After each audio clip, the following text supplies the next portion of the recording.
الله الرحمن الرحيم الحمد لله رب العالمين والصلاة والسلام على سيد الأنبياء والمرسلين وعلى آله وأصحابه أجمعين أما بعد فأعوذ بالله من الشيطان الرجيم بسم الله الرحمن الرحيم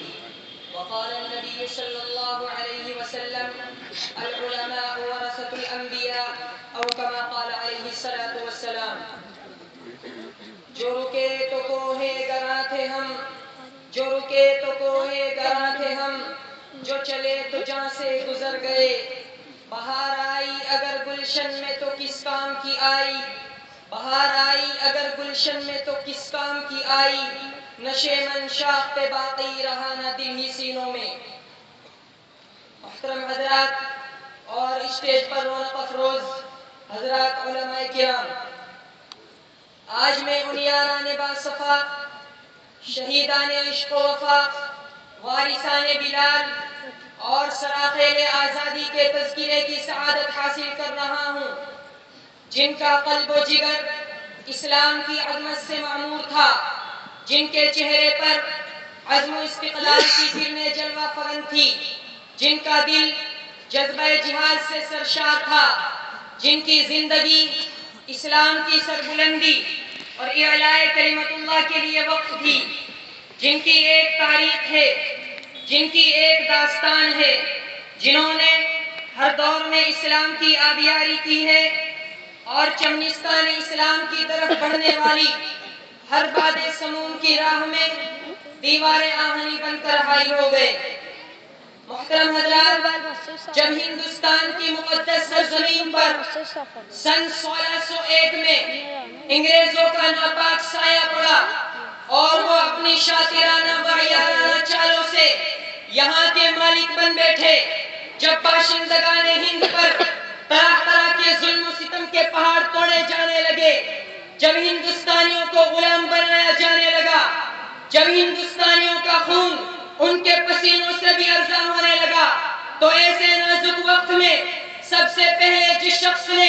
علم بغاوت بلند کیا وہ محدث کبیر امام جلیل رئیس الاولیاء فخر چمن محرم فن نازش وطن شاہ عبدالعزیز بن ولی اللہ محدث دہلوی ہے حضرات یہ وہی مرد مجاہد درویش خدا ہے جس نے وقت سے بہت پہلے مسلمانوں کے نصب العین کا اعلان فرما دیا تھا جہاں تک پہنچنے کے لیے دوسروں کو ابھی برسہ برس انتظار کرنا تھا شاہ عبدالعزیز کا فتویٰ کیا تھا گویا ایک برتب اما تھا جو دشمنوں کی نقل تمنا پہ گر پڑی انگریزوں کی نیند حرام ہو گئی جگہ جگہ آزادی کے شعلے بھڑکنے لگے جگہ جگہ آزادی کے پرچم لہرانے لگے سینوں میں ولولے مچلنے لگے اور حوصلوں نے انگڑائیاں ریلی شروع کر دی مسجد درس پر بیٹھ کر قرآن و حدیث کا درس دینے والے علماء کرام خانقاہوں میں بیٹھ کر اپنے خون و جگر سے شمع اسلام کو روشن کرنے والے مشائخ اعظام اپنے مدرسوں اور خانقاہوں کو چھوڑ کر میدان میں آ گئے اور فرنگیوں کے خلاف محاذ بنا کر منزل کی جانب سر و سامانی کے عالم میں نکل پڑے میں اکیلا ہی چلا تھا جانب منزل مگر میں اکیلا ہی چلا تھا جانب منزل مگر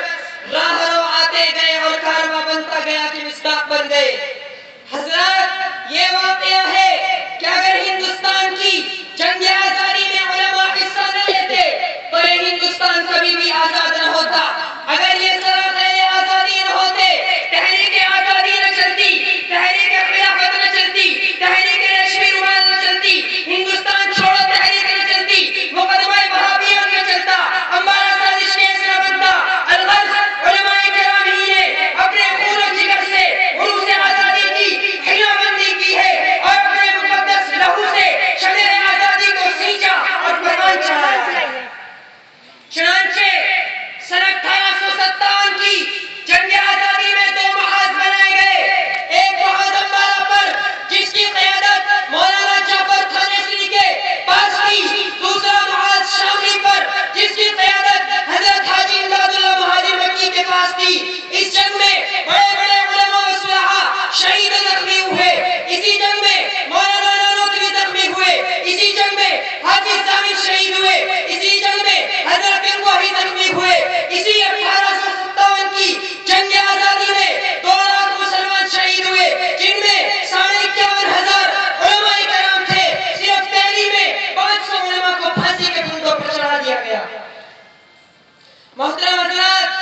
میں مختصر طور پر آپ حضرات کو بتا دینا چاہتا ہوں کہ سن 1861 میں 3 لاکھ قرآن کریم کے نسخے بدبخت انگریزوں نے جلائے اور اس کے بعد علماء کے ختم کرنے کا فیصلہ کر لیا. چنانچہ انگریز مورخ مسٹر تھامسن لکھتا ہے کہ سن 1864 سے لے کر سن 1867 تک یعنی 3 سالوں میں اس کمبخت انگریز نے 14,000 علماء کو تختہ دار پر لٹکا دیا. مورخ لکھتا ہے دلی کے چاندنی چوک سے لے کر خیبر تک ہر طرف پر علماء کی گردنیں لٹکی ہوئی تھی. آگے مورخ لکھتا ہے لاہور کے دریا راوی میں 80 علماء کو بوریوں میں بند کر کے ڈال دیا جاتا اور اوپر سے گولیوں کا نشانہ بنا دیا جاتا تھا. انہی شیران اسلام اور سرفروشان خیر الانام کے سچے جانشین اور حقیقی وارث حضرت شیخ الہند حضرت شیخ الاسلام اور مولانا عبید اللہ سندھی رحمۃ اللہ علیہ ہیں. حضرات یہ وہی شیخ الہند ہیں جنہوں نے انگریزوں کے خلاف ایک عالمگیر تحریک چلائی تھی یعنی تحریک ریشمی رومال. اگر یہ تحریک کامیاب ہو گئی ہوتی تو آج ہندوستان کا نقشہ کچھ اور ہوتا. لیکن قسمت کی خوبی دیکھیے ٹوٹی کہاں کمن, قسمت کی خوبی دیکھیے ٹوٹی کہاں کمن, 2-4 ہاتھ جب کے لبے پا مر گیا. حضرات انہی شیخ الہند کے سب سے چہیتے اور حد عزیز شاگرد شیخ الاسلام مولانا حسین احمد مدنی رحمۃ اللہ علیہ ہیں جن کے نام پر امبیڈا پیر میں یہ دینی درسگاہ قائم کی گئی ہے جس کی 4 دیواری میں بیٹھ کر آج آپ اور ہم ان کے مجاہدانہ کارناموں کو سن رہے ہیں. انہوں نے خلافت کانفرنس کراچی میں ایسے وقت میں شرکت کی کہ انہیں گولی مار دیے جانے کا حکم مل چکا تھا. لوگوں کا خیال تھا کہ حسین احمد نہیں آئے گا مگر لوگوں کی آنکھیں اس وقت حیرت سے پھٹی کی پھٹی رہ گئی جب وہ مرد مجاہد کفن بردوش ہو کر اسٹیج پر آیا اور جلسے کی صدارت فرمائی. اسی کانفرنس میں حضرت نے انگریزوں کو بلبل اور گولیوں کو پل سے تشبیہ دیتے ہوئے فرمایا تھا, لیے پھرتی ہے بلبل چونچ میں گل, لیے پھرتی ہے بلبل چونچ میں گل, شہید ناز کی تربت کہاں ہے. راوی کہتا ہے جب حضرت نے یہ شعر پڑھا تو لوگ جوش میں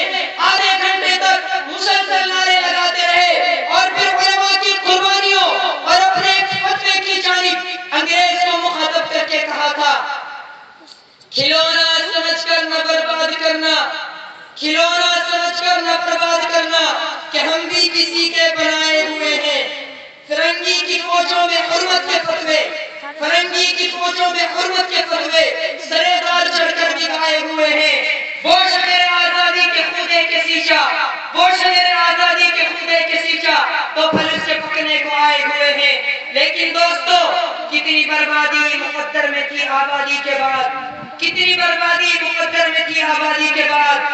ہم کیا بتائیں ہم پہ کیا گزری ہے آزادی کے بعد.